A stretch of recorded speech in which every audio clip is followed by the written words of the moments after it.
welcome back to Dilzim's Let's Play of the Kingdom of Loathing. This is technically going to be both days 14 and 15, because when I logged in at about 10:15 this evening to do my adventures for the day, I discovered that the update time is actually 10:30 p.m. Eastern Standard Time.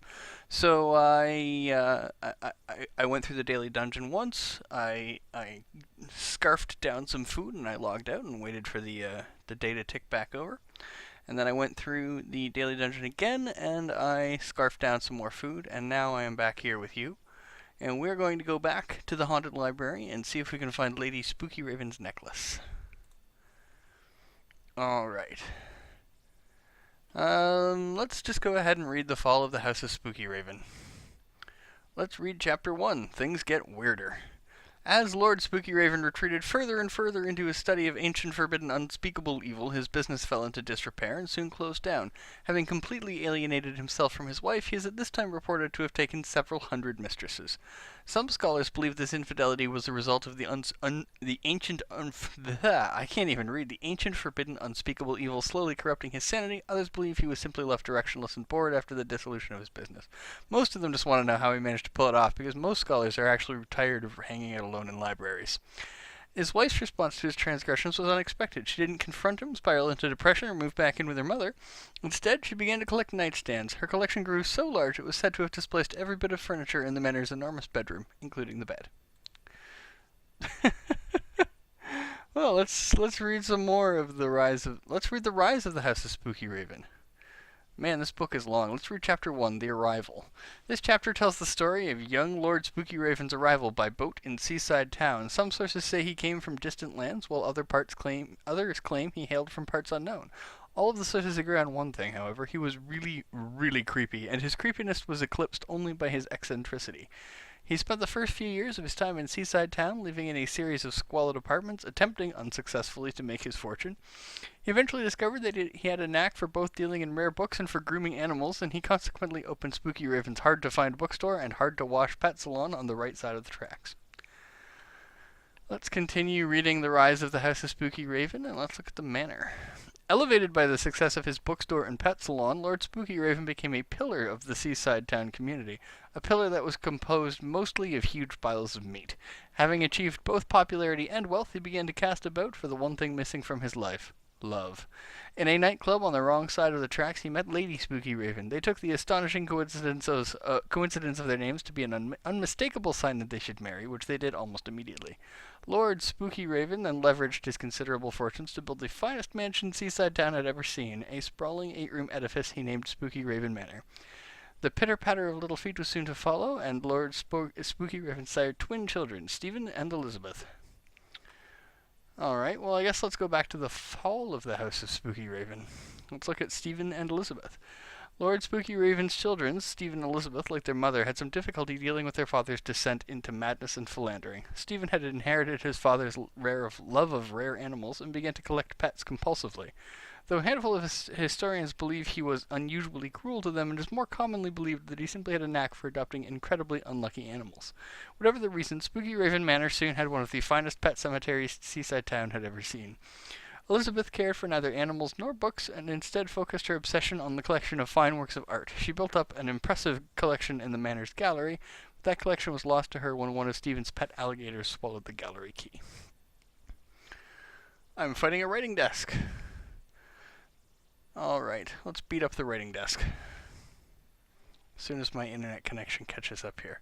Haha, I acquire a snifter of thoroughly aged brandy. This is a snifter of the brandy that Lord Spookyraven liked. It looks like it got left in his desk drawer for decades. It dried into a sort of thick brown sludge. Still smells like brandy, though. Alright, I'm fighting another hunting seal. Let's beat up the hunting seal. Bam! Oh! The seal whacks you with its flippers. You feel like a pinball. That hurt. That hurt a lot. That's not very nice. Putting a book bat. I got a tattered scrap of paper.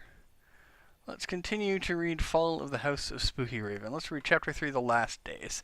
Little is known about the last days of the Spookyraven family. The folk of Seaside Town noticed that Lord Spookyraven hadn't been seen in public for several years, which led them to realize they hadn't really seen the rest of the family lately either, for that matter.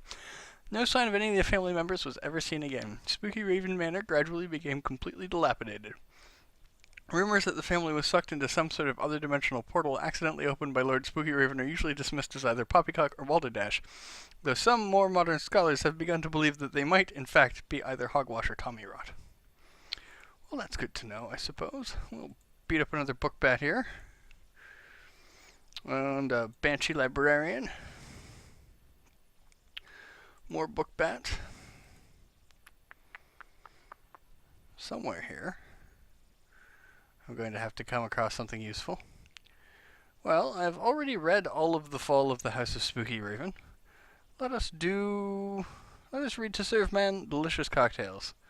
Ooh, if you mix a bottle of gin with a jumbo olive, you get a dry martini. I'm fighting a writing desk. Another Banshee Librarian here. Ooh, I got a killing jar. Come on. Alright, more dead Banshee Librarians. Let's read the last chapter of The Rise of the House of Spookyraven. Chapter 3, Things Get Weird. As the earnings from Lord Spookyraven's bookstore in Petsalon increased, so did the size and depth of his personal collection of books. Historians believe that Lord Spookyraven stumbled upon his first text of ancient forbidden unspeakable evil by accident, but all are agreed that once he got a taste for it, it fit him like a glove. Historians then apologized for mixing food and clothing metaphors. By the time Stephen and Elizabeth were 5 years old, Lord Spookyraven had become more and more reclusive and distant from his family, spending nearly all of his time in his library poring over ancient tomes. Fighting a book bat. Down goes the book bat. Another book bat, and down it goes. More tattered scraps of paper. Okay. Holy book bats, Batman. Fighting a writing desk. I open all the drawers of the now still desk, but don't find any necklaces. This is very frustrating. Ooh. I am in the library when the lights go out. This is much like last time. Last time I tried to grab a candle, let's try to ponder a quaint and curious volume. You grab a book at random off the shelf and then move closer to the window so there's enough moonlight to read it. It looks like it's called Proper Stocking Lengths and Patterns for Proper Ladies. I mean, it's pretty quaint with its ideas of appropriate dress, and it's pretty curious that someone would write an entire book on the subject, but in practice, the whole thing is pretty dry and boring. You put the book back on your shelf, back on the shelf. A voice hisses in your ear. The book is upside down. You yelp, and the voice says, shh, and you put the book back the right way round. Thankfully, at that point, the lights come back on, revealing that you're alone in the room. Brr. Okay, a book bat. It lights on a nearby bookshelf, blending in invisibly with the other books. As you walk out to try to find it, abruptly takes off again, starting an avalanche of books that pretty thoroughly crushes you. Alright. Banshee Librarian. No dice. More Banshee Librarians. Perhaps this writing desk. Aha! You open one of the drawers of the desk and find what you've been looking for. A moderately expensive necklace with a card attached for my luscious Rebecca. You're pretty sure Lady Spookyraven's name wasn't Rebecca.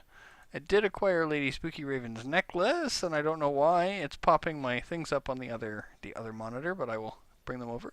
This is Luscious Rebecca's, or Lady Spookyraven's necklace. You know, the one her faithful husband, who totally loved her and her alone, got her as a gift before they all died. Alright, well, Lady Spookyraven has made an appearance.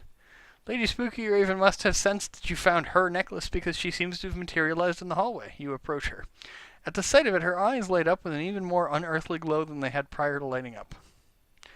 She takes the necklace and places it around her neck, at which point a ghostly copy of the necklace falls silently to the floor. That's not at all how you expected that to work. You look back up just in time to see her drifting through the ceiling. I guess you don't even get a thanks. So, the ghost of a necklace. Just thinking back on the life this necklace lived makes you simultaneously uncomfortable and glad you weren't involved in most of it.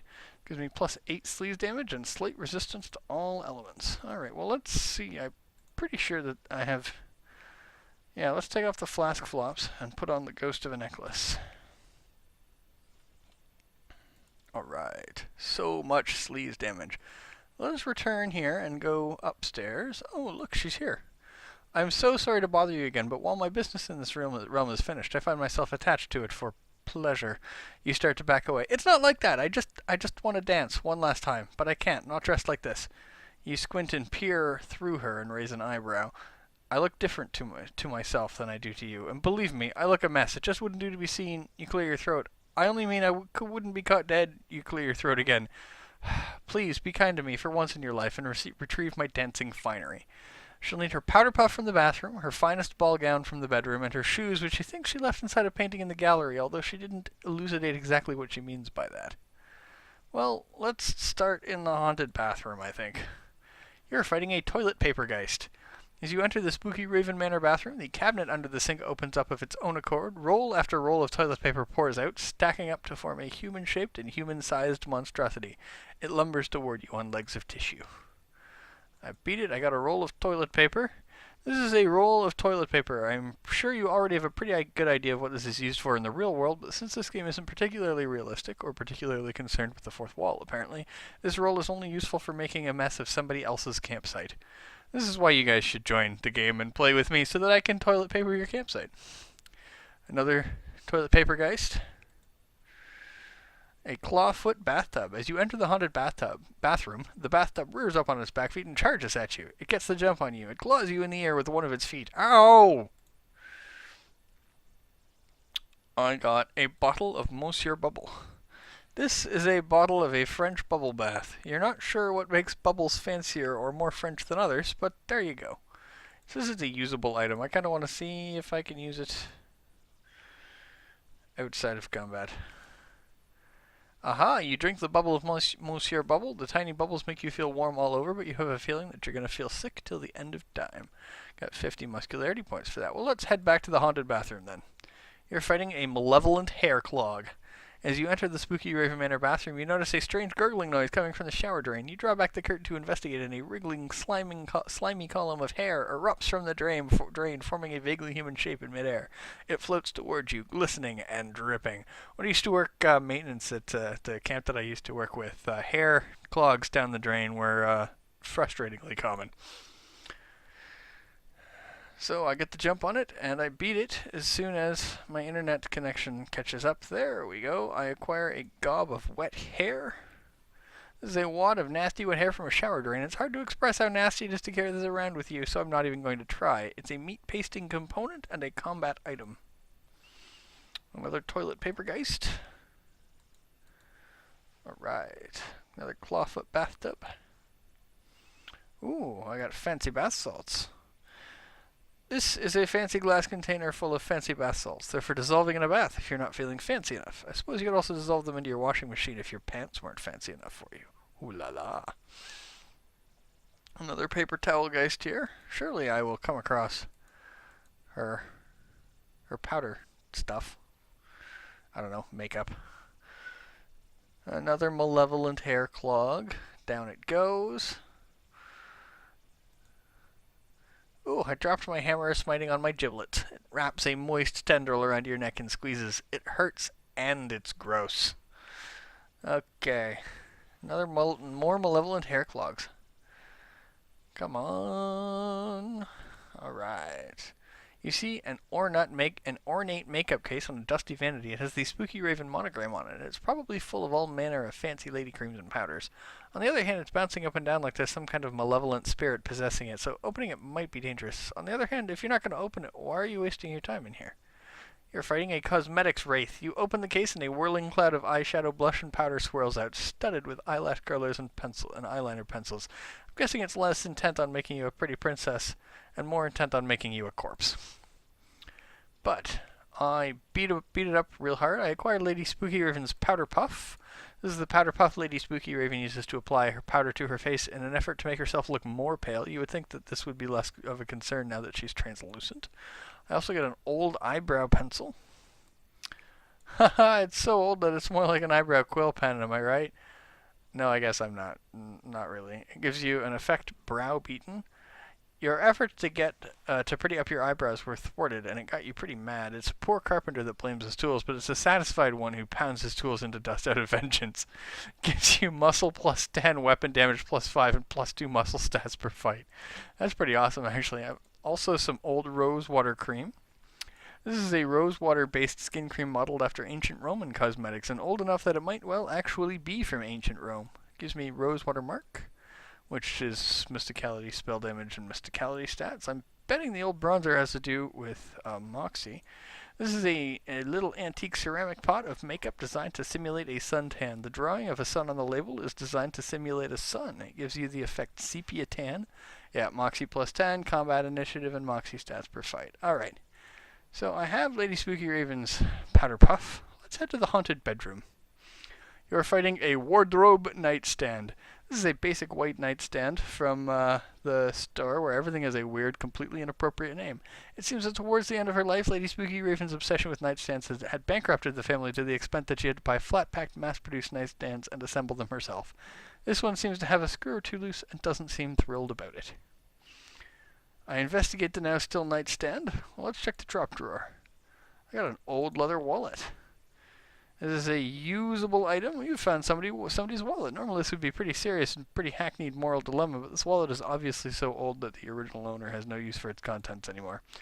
Alright, well, let's see. Let's use the old leather wallet. Sweet, that's a whole lot of meat. Let's go back to the haunted bedroom. You're fighting an animated ornate nightstand. This nightstand is covered with intricate carvings. Before the demonic possession, they were probably beautiful depictions of woodland creatures and whatnot. But now the carvings writhe and show nothing but hellscapes and curse words. Alright, I investigate the now still nightstand. Let us check the bottom drawer. In the bottom drawer of this nightstand, you find a hardcover book, one of those long, dry fantasy novels. You know, the kind that reads like a cross between a fairy tale, a history book, and the Bible? You flip through it, absorbing some of the knowledge, but unable to resist skipping the boring parts and the 10-page songs. Another animated ornate nightstand. Let's check the top drawer of this one. In the drawer of the nightstand, you find a stack of meat. It's always weird to see old meat because it's a different color than new meat, but, you know, it spends just as well, so you're not complaining. You're fighting an animated mahogany nightstand. This is a heavy mahogany nightstand animated by some demonic force. It looks ready to remind you that you can't spell mahogany without misspelling agony. Alright, let's investigate the nightstand. Let's check the top drawer of this nightstand. I got an old coin purse. Oh, let's see what that does. Come on now. There we go.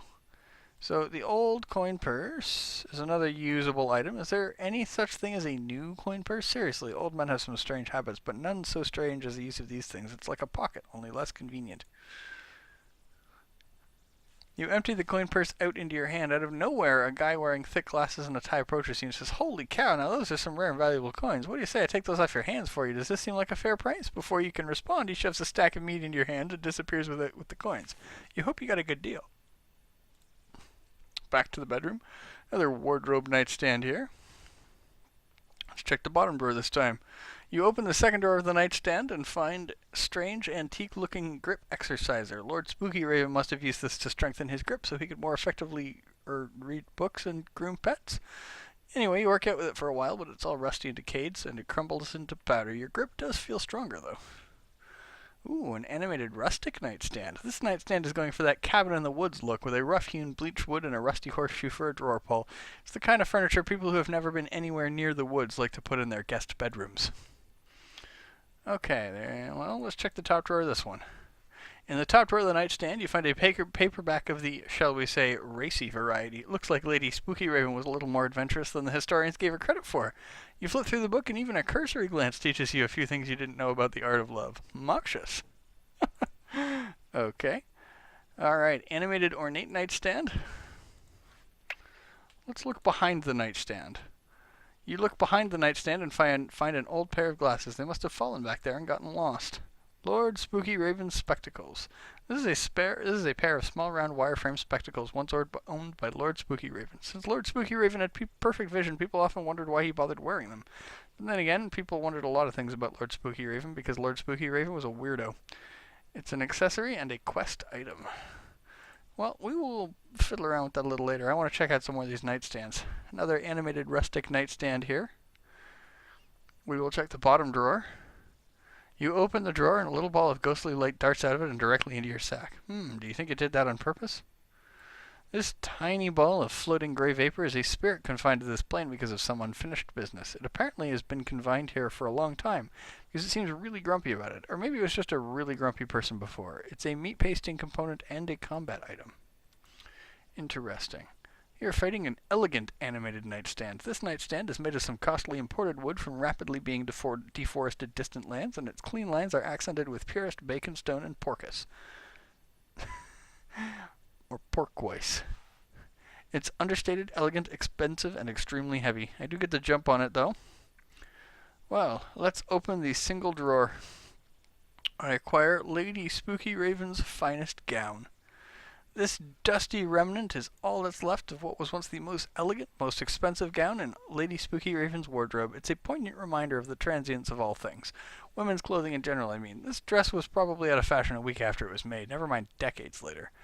Now, I know I found the thing that I came in here for, but I do still want to check out some of the other things of some of the other stuff. You open the bottom drawer, which reveals itself to be full of teeth. That's no drawer, it's a mouth, and it bites you, and it hurts. Ouch, jeez. Okay. A wardrobe nightstand here. I checked the top drawer. Let's check the bottom drawer. Ah, yes, the strongness. Okay. Animated rustic nightstand. I believe I have checked the top drawer, but not the bottom drawer. Oh no, I got another. Okay. Damn. Another wardrobe nightstand. Well, we'll continue checking the top drawer here, because meat is always good. Another hunting seal. Beat up the hunting seal. Man, this thing clearly isn't a seal for your protection. That's funny. Oh no, I want to keep going in the haunted bedroom here. Animated rustic nightstand. Let's investigate the jewelry. You are fighting the remains of a jilted mistress. As you begin to examine the jewelry on top of the nightstand, you hear a low mine and a clattering of bones behind you. You turn around to see the skeletal remains of one of Lord Spookyraven's hundreds of mistresses. He must not have treated his mistresses very well, because, man, she is pissed. And you know what they say about a woman scorned. She gets the jump on you, she unclasps a brooch and pokes you with the pin. Ow, that's not very nice. I win the fight and I get an antique hand mirror. This is a small handheld mirror, not the kind that opens and fits in your purse, but the kind that has a handle on it, which is meant to be used while sitting at the vanity in your bedroom and reveling in the vanity in your heart. Okay, I am kind of hurting, so I'm going to go back to my campground for a couple quick adventures here. And then we will return, we'll do one more. Then we will return to the haunted bedroom. The antique animated rustic nightstand, which I will investigate. I want to check the top drawer. And Moxie Point. Awesome. Animated mahogany nightstand. Now, as I recall, the bottom drawer was dangerous, so let's look under the nightstand. I don't find anything interesting under the nightstand. Look under the nightstand? Okay. Let's adventure again here. You slowly make your way through the maze of nightstands that is Lord and Lady Spookyraven's bedroom. It's kind of ridiculous in here. Okay, yes, a nightstand is sort of defined by its presence in a bedroom next to a bed, but Lady Spookyraven's collection obviously got a bit out of hand. You can't even see the bed from here. Then suddenly the lights go out, and you can't see anything at all. Crap. From somewhere in the house you hear the mournful gong of a clock chiming at the hours. Without really intending to, you count them, and then wish you could call for a recount because you came up with 13. Let's search for a light. You pause for a moment, wondering what to do. Maybe there's a candle in one of the nightstand drawers? That's a possibility, but some of those nightstand drawers contain teeth that will bite your hand off. You hear a scuffing, scraping noise. Sounds a bit like a nightstand is making its way across the bedroom carpet towards you. Let's hide under the bed. You push through the nightstands until you find the bed by banging your knees against it and crawl underneath. Wait, isn't under the bed where monsters hide? You hold your breath for a minute but don't hear anything. Maybe you're okay, since this is a grown-up's bedroom and monsters only hide under kids' bed. Well, and ancient crypts and caverns and temples and all the other places you fought them. And hey, wait a minute, what are you doing hiding under the bed like a child? You crawl back out from under the bed, thankful that it's pitch dark in here so nobody saw that. And then you're thankful for the lights coming back on. A wardrobe nightstand. Let's check the top drawer. An animated ornate nightstand. Let's look under the nightstand. You root around under the nightstand and find a disposable camera. You're going to go ahead and assume this was left behind by some teenage ghost hunters and not an original feature of the bedroom. This is a camera that is cheap and crappy in all of the ways in which it is possible for a camera to be cheap and crappy. It's less point and shoot and more point and pray. Okay. Fighting an animated elegant nightstand. Okay. Let's break a leg off the nightstand. I now have an elegant nightstick, which is a one-handed club, which deals 9 to 18 damage with maximum HP plus 30 and maximum MP plus 15. It is not as good as what I'm wielding, but it's kind of neat. Alright, well let's go into the haunted gallery. You're fighting an empty suit of armor. You hear a creaking coming from behind you and turn around to see an empty suit of armor step down from its pedestal between two paintings. It pauses to grab an antique shield from the wall behind it and advances on you, malice in its eyes, in where its eyes would be if it actually had any eyes. Alright, beat up an empty suit of armor. In the gallery, you find a large painting of two knights and maidens walking in what seems to be some kind of garden. The sky behind them looks strangely indecisive, as though it were capable of providing all kinds of weather, not just one kind. The painting is so realistic, it looks like you could walk right into it. In fact, after a few seconds of experimentation proves that you can indeed walk right into it. Who would you like to talk to out in the garden? Well, let's speak with the first knight. I'm fighting a knight. You walk up to the knight, whose shield depicts the head of a snarling wolf. What are you doing here? He says. Are you here to impugn the dignity of these maidens? Have at you then! Before you can respond, you're locked in combat. Well, not locked so much as engaged. Get to jump on him. You club him like this. Oh, wow, he hits hard. Okay. Bonks you on the head with the hilt of his sword. You thrust toward your opponent and smack him with your hammer of smiting, dealing a whole bunch of damage. Now I'm fighting an empty suit of armor. We will adventure further. You're fighting a guy with a pitchfork and his wife. You walk into the center of a gallery and hear an impatient throat-clearing sound from behind you. You wheel around and see an old man with a pitchfork standing next to a plain, stern-looking woman. They must have come out of one of the paintings. I reckon you ought to get off my property, says the man as he levels his pitchfork and they slowly begin to advance towards you. I do get to jump on them and I get some meat from beating them up. Another empty suit of armor here. Ooh, I got an antique helmet and an antique shield. This is one of those visored helmets like suits of armor in haunted houses wear. It protects your head but makes it difficult to see unless what you want to look at is the inside of the visor. The upside, though, is it's pretty hard to be scared of things you can't see. It's a hat from the Antique Arms and Armor outfit. The Antique Arms and Armor outfit gives me, if I'm wearing the whole outfit, damage reduction, muscle plus 15, but minus 10% combat initiative. Alright.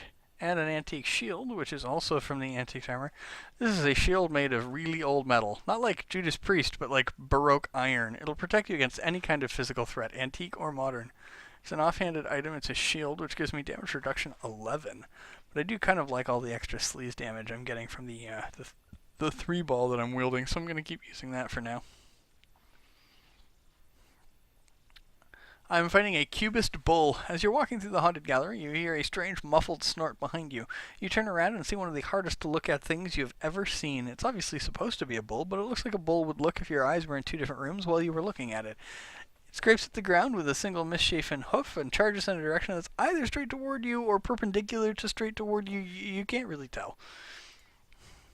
Well, I beat it up very little difficulty. You wander deeper into the gallery and find yourself at a dead end, standing in front of a large black and white lithograph that depicts what can only be described as an explosion in a stairway factory. Stairs crisscross the space at impossible angles, cunningly drawn as to seem almost photorealistic, while maintaining a degree of optical illusion that makes your eyes cross. Someone has placed a small set of steps at the base of the drawing, as though inviting you to step up into it for a quick trip to migraine headache land. Well, let's enter the drawing.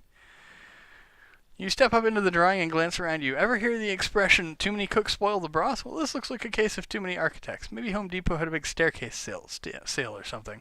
You turn around looking for where you entered the hell maze, and you aren't in the least surprised to find the way back to the gallery has vanished without a trace. Sigh. Another fine mess you've gotten yourself into. You stop for a moment as some sort of large knobbly wheel rolls past you. As you watch, it unrolls into some sort of giant lizard centipede and walks through a doorway. You try to catch up to it, but it's already vanished. Well, let's take the stairs up. The stairs turn into a slide and you slip down them, but somehow you end up a story higher than you were before. You step off the stairs and through a doorway and find yourself in a small diner. The place is empty save for two men and a woman sitting at the counters, each staring gloomily and silently into space, and the streets outside are dark and empty.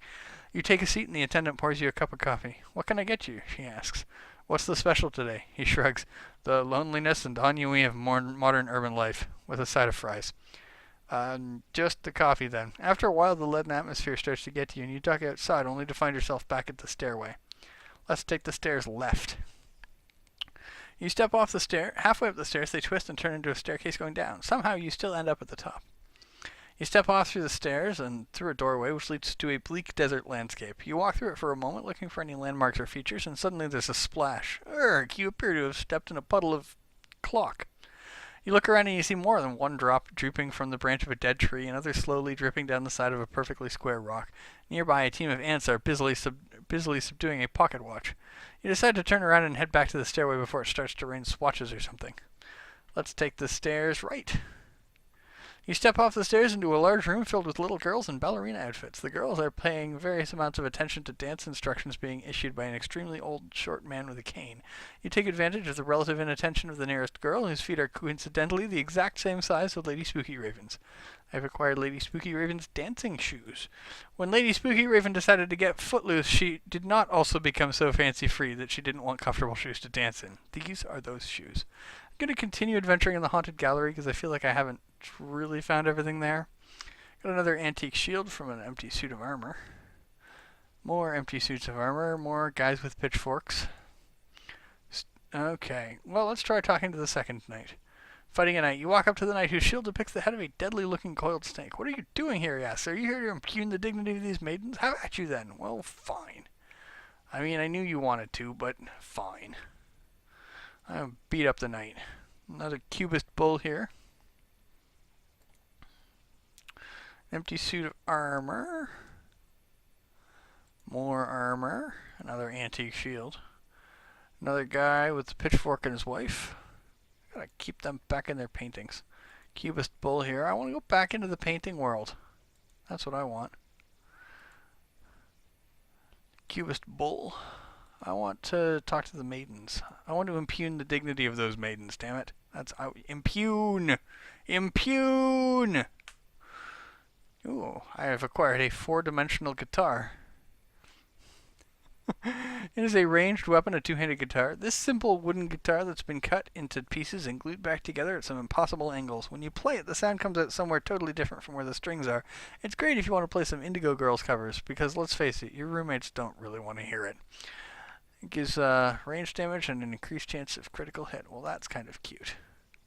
Alright. You approach the two maidens and start pestering them about something. They have other plans for you, though. They hold out a tiny vial of blue liquid. Not wanting to be impolite, you drink it. You start looking around and laughing. I have acquired an effect of dreams and lights. Man, that potion the maidens gave you is making everything look funny. You feel like if you ran into a tiger right now, you'd probably just laugh at it. Gives me mysticality and negative muscularity points to use skills. Alright. Lady Spookyraven's ghostly eyes light up at the sight of her dancing finery. She grabs it from you and excitedly shouts, "Meet me in the ballroom in 5 minutes," as she darts through the wall. Ghostly strains of organ music, or perhaps strains of ghostly organ music, gently and creepily caress your ears as you walk into the ballroom. You see rotting streamers festooning the walls and a table with an empty, dusty punch bowl, rotting hors d'oeuvres, and a giant cake that would make Miss Havisham turn green with envy. There are couples and stages of various decay, from fresh zombie to ancient ghost, and they're all waltzing the night away. You feel a cold hand on your shoulder, and a voice says, "May I have this dance?" You turn and see Lady Spookyraven herself, or the ghost thereof, hovering beside you. Sure, you say, but I kind of have 2 left feet. I don't mean that metaphorically either, it's a pretty serious deformity. Lady Spookyraven laughs softly. "I think I'm beyond worrying about someone stepping on my toes," she says. You go out onto the dance floor with Lady Spookyraven and waltz, foxtrot, and box step until you're just about worn out. Dancing with a ghost is kind of a workout, both physically and mentally. You have to make sure not to commit the faux pas of accidentally stepping through your dance partner. But when you step off the dance floor as the song ends, all the specters and various dead and undead partygoers applaud. Get a whole bunch of stats. And in here I can fight a tap dancing skeleton.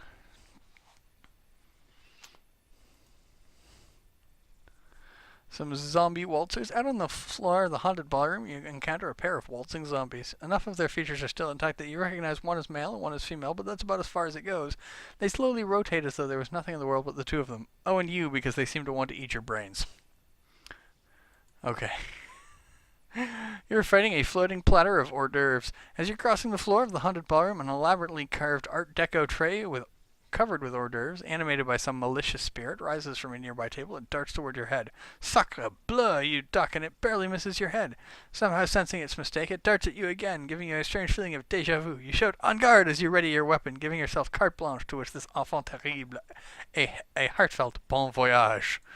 Wow. Well, I club it like there's no tomorrow. You walk into the empty ballroom looking for something interesting to loot or fight, but not finding anything. You're searching behind a curtain when suddenly you hear a riot of activity from one end of the room. You look out to see what's going on. In the shadows at the end of the north end of the room, you hear music coming from a gigantic pipe organ. It's lively but depressing tune, apparently being played for the benefit of the lively but depressing pairs of zombies that have appeared on the dance floor. Nobody seems to have noticed you yet. What would you like to do? Let's investigate the organ. You're fighting a ghastly organist. In the haunted ballroom, you approach a strange figure playing the enormous pipe organ. As you near him, he whirls to face you, and you can see why he elected to play the organ instead of some instrument that requires you to be good-looking in order to play it. Assuming that there was such an instrument, of course, which there isn't, but still. His hideously disfigured face is half covered by some kind of mask, which barely fails to conceal the rictus of hatred into which his features contort as he readies himself for battle. With you, just in case you were wondering who he was about to fight, given the overall level of awkwardness of that sentence. I give him a knuckle sandwich, and since he looks stronger, I followed up with a club sandwich for a whole bunch of damage. Some zombie waltzers have given me half-eaten brain, but I got a ballroom blintz. This is a fancy fried pancake filled with strawberry jam as red as the sun. It won't be easy for you to ignore it because when it comes to tasty desserts, I think you're the passionate one. And that's a decent food. Well, that's always nice. Some more zombie waltzers here.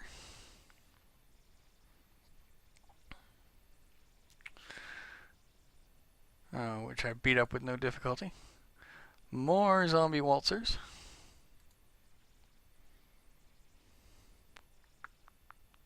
Another tap dancing skeleton. On the dance floor in the haunted ballroom, you encounter a skeleton in tap shoes and a top hat. He clickety-clacks towards you, and before you can figure out whether the clacking is coming from his shoes or his bones, you're locked in combat. Gets the jump on you. He tries to poke you in the eye with a pointy finger, but you hold your hand up vertically and block the poke. Nyak, nyak, nyak.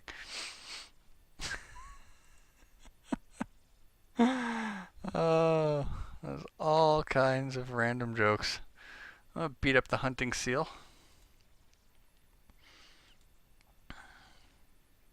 Another platter of hors d'oeuvres. Ooh, I got a desiccated apricot. This is an apricot that has gone merely beyond dried. It'd be easier to get moisture from a stone than from this thing. Some decent food. Another platter of hors d'oeuvres. A flute of flat champagne. This is a glass of champagne that's been sitting out for many, many years. All of the tiny bubbles seem to have gone away. That doesn't make you feel happy at all. Some more zombie waltzers here. I just want to check out that stuff around the curtain again. Okay. As you watch the ghostly figures whirl around on the dance floor, suddenly a huge clock somewhere strikes to strike the hour. The dancers all stop, bow to one another, and disappear one by one as the clock strikes 12. Then the clock strikes 13, and all of the lights in the ballroom go out. It's completely quiet, and you're totally alone. Who would have thought that the absence of ghosts would be more freaky than seeing them all over the place? Let's play the organ. Now that the creepy organ player is gone, you can finally sit down and have a go. You pull out some stops and play a few chords. A ghostly voice whispers in your ear, "What do you get when you squash a B with a violin? A B flat! Ha ha ha ha!" Oh great, it's one of those Witzergeists you've heard about, those disembodied spirits who tell terrible jokes. I'm sorry, it continues, I didn't mean to diminish your playing, just augment it. How can you even hit the right keys in the dark like this? You must be C sharp! Ha ha ha! You push away from the piano and leave before he starts in on that joke about the A, C, and E who walk into a bar. More hors d'oeuvres. Ooh, I have also got some dehydrated caviar. It is a cooking ingredient and decent food, and I am trying to drag it over. There we go. This is a tiny pile of fish eggs leached of their moisture by the ravages of time. Fish out of water indeed. Some more zombie waltzers. The waltzers waltz up and bite you on both sides of your head. That hurt. And I drop the Chimera of Smiting on my ankle. The female detaches the male's arm from his socket. He hits you in the kidney with it and then puts it back. That's not very nice. That hurt. Come on, internet connection. There we go. I got another ballroom blintz. In the dusty corner of the haunted ballroom, you see a disturbing sight. 4 ghostly figures hanging from a ghostly nooses from a non-ghostly chandelier. Looking more closely, you see these strung-up figures are holding stringed instruments. 2 violins, a viola, and a cello. How ghoulishly appropriate. The figure in the lead suddenly looks at you, eyebrows raised. He's evidently waiting for instructions. What will you tell him? I can play Provare Compassione per el Scioco. I can play Sono un amaten non un combattente. I can play L'Amico's Favorite or nothing. Let's try the one in the middle. See what happens. The quartet begins to play a mellow, relaxing tune. The cello and violin delicately intertwine like a pair of overfed anacondas. Okay. Fighting a tap-dancing skeleton. Another platter of hors d'oeuvres. Some more champagne. Let's watch the dancers. You watch the dancers for a while, though their steps are old school. You still learn a thing or two. Sweet, some roguishness and a moxie point. Hard to complain. Another tap-dancing skeleton here. More hors d'oeuvres. Hors d'oeuvres, I suppose, if you prefer. Nyuk, nyuk, nyuk, nyuk. You hear the strains of mellow music in the distance. The male tries to swing the female into you, but you slide out of the way and she goes tumbling across the dance floor. Alright. Another tap-dancing skeleton here. I acquired some tap shoes. They're an accessory. These shoes will help you dance your way out of danger. They make it really, really hard to sneak up on anybody. Give me Moxie +9 with combat initiative -15. May not equip more than one of those at a time. Well, that's not really useful for me, but that's kind of cool. Oh, in this particular song, it turns out the fist bone's connected to your face. A tap-dancing skeleton. Another platter of hors d'oeuvres here. Another flute of flat champagne. Let's pay no attention to the stuff in front of the curtain. Oh, well, that's no fun. Alright, so I seem to be done with the ballroom. At least I've found as much as I can there. Oh, up in the upstairs, Lady Spookyraven is still here. Lady Spookyraven looks even paler and more disheveled than usual. Dilsim, I'm so grateful you came. My babies, I nearly forgot them. What kind of mother am I? The 3 of them are running around like mad, and of course they are. They miss their mother. Wait, I thought you only had 2 children. No. After Steve and Elizabeth turned out to be so disappointing, Maurice and I decided to try one last time. Ha ha ha, Maurice. She ignores you and continues, but instead of 1 bundle of joy, we received 3 triplets. Oh, and I loved them so dearly, I couldn't possibly leave without saying goodbye. Please gather them together and bring them to me. Okay, any advice on how? Live kids are hard enough to hurt. They can't even fly or pass through walls. Here are a few of their favorite things, she says, handing you some dusty old toys. Surely they'll remember. Okay, let's go into the haunted room. As you enter the storage room, you notice one of the pieces of sheet-clad furniture rattling around more than usual. You step back into the shadows and observe as 3 small ghosts dart in and out of various drawers and cubbies. A small one giggling as she repeatedly slams drawers closed on the other 2. A chubby one who seems content just to lick the knobs, and a third who, from the way he's crying, doesn't seem to understand that he's beyond such mortal concerns as having a drawer closed on your neck. You approach the ghosts and try to grab them and take them back to Lady Spookyraven, but a creaky board startles them and they dart off through the walls in every direction. Well, in 3 of the possible directions. Rats. Looks like you're in for an adventure in baby chasing. Well, let's stay in the haunted storage room. Fighting a sheet ghost. This ghost isn't all that great. Wait, sorry, that was just my accent. This is a ghost who picked up a sheet off of one of the pieces of furniture in here, making it a very convincing ghost in a very unconvincing ghost costume. I beat up a ghost. Fighting a portrait of great-great-grandfather Nimrod Spookyraven. A portrait of some ancient, perpetually constipated member of the nobility regards you with disdain as you pass. The eyes almost seem to follow you. No, wait, they're definitely following you, and he definitely just made an obscene gesture at you when he thought your back was turned. Well, let's beat up the portrait. Oh, he shakes the picture frame so hard it comes loose from the wall, smashing your toes as it lands. Then he berates you haughtily until you hang the portrait back on the wall. Let's beat him up. Alright, down goes the portrait. You're fighting a portrait of great-grandfather Bartholomew Barnabas Spookyraven. Oh, it's essentially the same thing, except he's just older. Let's continue beating him up. He frames you in the neck, and also for a crime you didn't commit.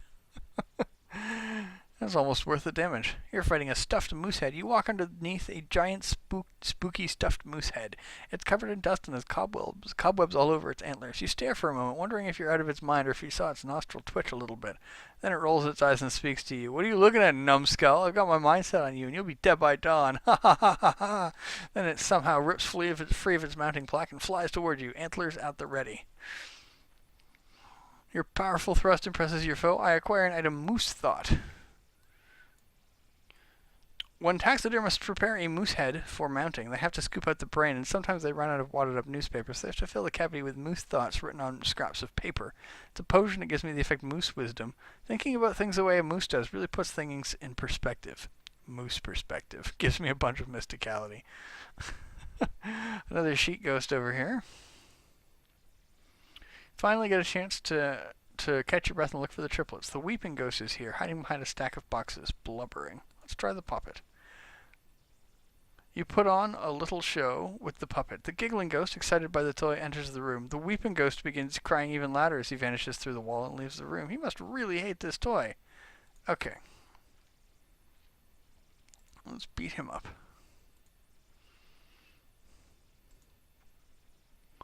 Holy cow. That sheet ghost was tough. Let's adventure again in the haunted storage room. Actually, we'll beat up the stuffed moose head, and then we'll try one of the other rooms. Good, Stuzevelt. Good boy. Good potato. Let's try the haunted nursery instead. Fighting a possessed toy chest. As the toy chest in the corner starts to vibrate, loud thumping and crashing noises come from within. Then it spills open, and toys start to fly around the room, each little dolly and teddy bear cursing and saying horrible things about your mother. Well, that's not very nice. A set of bricks flies out of the chest and lands on the floor. You step on one, and it hurts forever. Okay. I was fighting a spooky music box. It plays a grinding, discordant melody that sounds like a blender and a cat getting into a fight, and somehow both losing. After careful listening, you realize the central melody it's improvising upon is Frere Jacques. Ding, dong, dong, indeed. Okay. You're fighting a creepy doll. As you step through the nursery, you see a creepy doll sitting high on one of the shelves, its fine porcelain face covered in a web of cracks. You're startled, but you try to calm your galloping heart. I mean, it's just a doll, right? But you keep your eyes fixated on it as you walk by, and it turns its head to follow you. You try to convince yourself it's just your eyes playing tricks on you, but then the doll leaps from the shelf straight at you, opening its pretty mouth to swallow you whole. That's terrifying. Why would you do that? Another possessed toy chest here. Let's just thrust smack it. Another possessed toy chest. I only have 10 adventures left, so I'm almost done, guys. Alright. Okay, finally try to catch your breath and look for the triplets. Let's do nothing. I need to get them all in the same place, so if it's not already here... Oh, crap, that's not what I meant to do. Okay. There are 3 places it can be. I know that none of them are in the haunted nursery, and I know that there was one in the haunted storage room and the other one left, so there are 2 in the haunted lab. Let's go to the haunted storage room and see if I can make him leave. We're fighting a portrait of Grandmother Cecily Spookyraven. I didn't read what that was, but I got a painting of a glass of wine. It is good booze. This is a painting of a glass of wine. The paint used to depict the wine part was made with real wine, though, so you can still drink it. Okay. Alright, let's try the Giggling Ghost. Let's try the Jack-in-the-Box. Alright. So now let's try going to the haunted laboratory. Fighting a model skeleton. This is a skeleton. This skeleton is the standard to which all other skeletons should aspire. The ribs are all perfectly symmetrical. The ratio of pelvis to femur is sublime, and the shape of the mandible would make a sculptor weep. It's also one of the skeletons that serves as a model for anatomy classes. Unlike the multifarious other skeletons in the game, this one wasn't magically animated. It's being controlled by a poltergeist, which, totally different. It elbows you with a bony elbow. That's not very nice. Alright. More beating up skeletons. Got a funny bone. It's a potion. This is a rubber model of a bone. It must be humorous because it keeps snickering. It gives me the effect Angry Bone. It gives me 40 damage versus undead. Oh, nice. I would have been nice to have that when I took on the misspelled Serpt.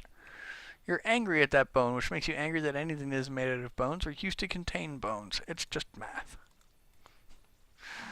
You're fighting a Jacob's ladder. You stop to admire the current arcing between the poles of a Jacob's ladder. It's mesmerizing the way the arc seems to rise, almost like it's alive, the sizzling of the air around it sounding a bit like hissing. But wait, this is no mere arc of electricity. Sorry, it's not a Jacob's ladder, it's a Jacob's adder. This is a mythical creature summoned when electricity and eldritch magic meet. The Jacob's adder, a writhing electrical snake of dangerously high voltage. Alright, but I beat it up with no problems. Fighting a model skeleton. Fighting another Jacob's adder.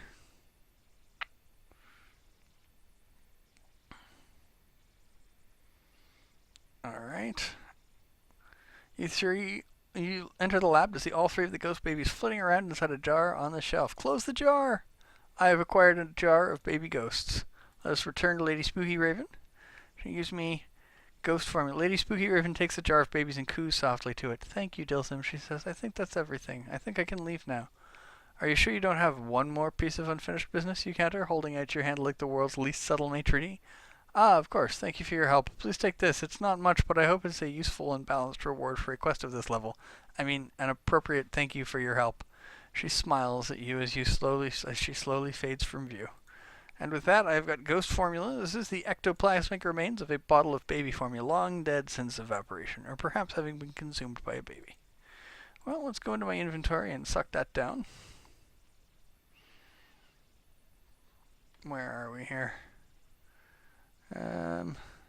Ghost formula.